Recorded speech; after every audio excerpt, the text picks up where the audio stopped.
I'm Tiffany, and this is from Mamaw's Kitchen. This is where I get to share with you the old-fashioned recipes and skills that I learned from my Mamaw in her kitchen. All right, we are in the kitchen, and we are making cornbread today. I am excited to share this video with you because this is a requested video. When someone asks about something specific, it always makes me really happy because I know somebody is looking for this video, looking to hear what I have to say, and it just feels nice to be able to share that information. So I'm gonna be sharing my cornbread recipe today. Now, when Lee reached out and asked about a cornbread recipe, I sent the link for the video where I made cornbread like Pawpaw makes it, similar to what Pawpaw makes. And that is, in my mind, a more traditional southern cornbread. A few ingredients, and just, to me, what is southern cornbread. And I'll link that video in case you want to watch it. And I think it's that way in my mind because that's what I grew up on. Growing up, I didn't really think I liked cornbread. And then as I got older and I started experimenting and changing some things around, I discovered the way that I like cornbread. Now, both ways are great and have their purpose. Half of my family prefers it one way and half prefers it the other. So I think both recipes are great to see and, you know, decide what you like. I like my cornbread with a little sugar in it. It's not sweet like a dessert, but it has a little sugar in it. And that's what I'm going to share with you today. Now, I've got my oven preheating to 400 degrees Fahrenheit. That's what I'm going to bake my cornbread at today. And I got my cornbread skillet. If you make cornbread on a regular basis, especially if you use cast iron, you've got your cornbread skillet. And this is the one that I always make cornbread in. There are very few other things that I actually put in this skillet because it's the cornbread skillet. This is a 9-inch old cast iron. It's like the smooth cast iron, you know. So I'm going to make my cornbread in this today. You could put it in a baking dish or something like that if you wanted to, but I think everybody needs some cast iron in their kitchen. So I'm going to start getting this hot. That's one thing I do similar to how I showed in the other video. And sometimes I put it in the oven and let it heat up. Most of the time what I like to do is go ahead and heat it up on the stove top. My oven is preheating though. And I'm going to put a little bit of butter in here and let it start melting. About a tablespoon of butter. And as my skillet's heating up, that butter will melt and it'll be ready for us. I'm going to grab my other ingredients. I'm going to show you, I guess, Tiffany's way of making cornbread. Again, both are fantastic. Half my family likes it one way and half likes it the other. This is the way I prefer it. I've got one little boy over in the living room trying to put his shoe back on. He's all frustrated that he can't get it on. And another little boy that's over in the high chair asleep because he was fussing a little bit. And I said, well, are you hungry? Do you need something to eat? No. Because, I mean, don't we all get a little fussy when we need something to eat? And he said yes, so I told him to get in the high chair. Got him up in the high chair, fixed him something. By the time I got back, he was laid over in the high chair asleep. So he may wake up. And you may hear him as well, but he's asleep in the high chair right now. What have I got on my shirt?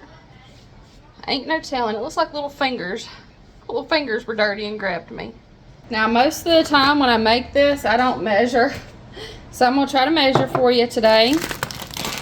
The first change is I use self-rising yellow cornmeal mix. And I'm going to put a cup and a half of that.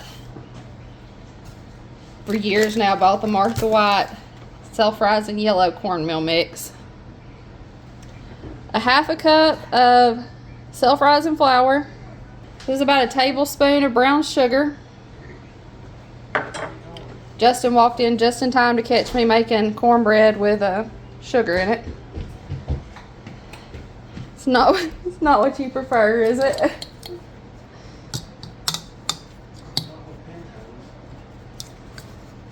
He said not with pintos. That's what we're having tonight. I like it with pintos. Do you like it with like chili and stuff? Do you like it with the sugar in it? Yeah, that's good. Just not with your pinto beans? It's not that sweet. I also put a little bit of syrup. And I know those self-rising mixes, whoo, I'm shaking you. I know the self-rising mixes have salt in them. But I still add a little more salt, just a little sprinkle. 1 egg, and look at this beautiful olive green egg.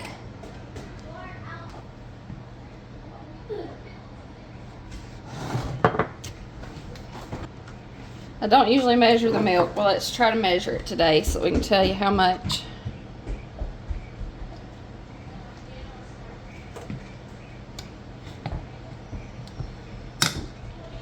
Well, make a mess.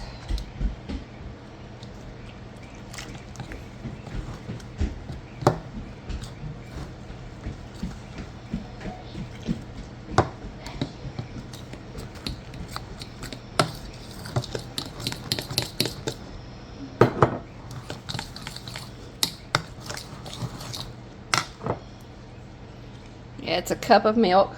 That was whole milk.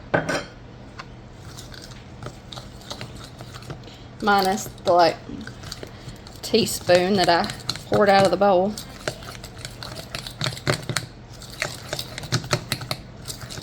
Now I'm pouring this in the skillet straight on top of that butter. It's melted and browned a little bit. My skillet's hot.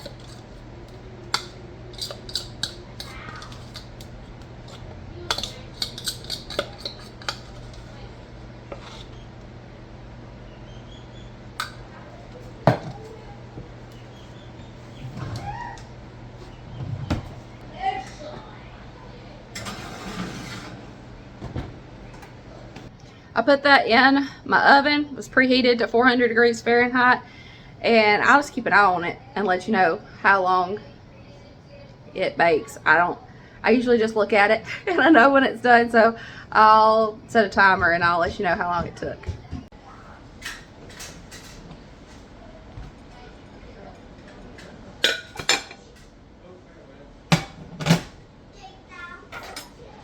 This baked for 15 minutes. That's about how long I thought it would take.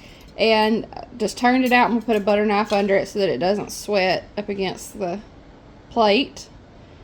And there it is. Ready for dinner with our pinto beans. What? Are you making fun? Dinner with our pinto Oh, beans. Lord have mercy. Making First off, fun. eating pinto beans for dinner.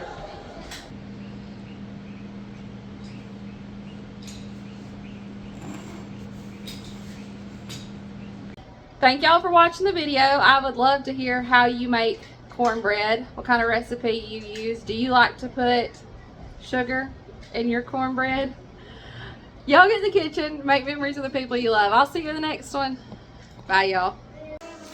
And y'all, when you make cornbread and it comes out clean like that, you really don't have to do much with this skillet other than just wipe it down clean with a paper towel. Sometimes I'll use a little brush on it, but it don't take much to clean up the skillet when you make cornbread.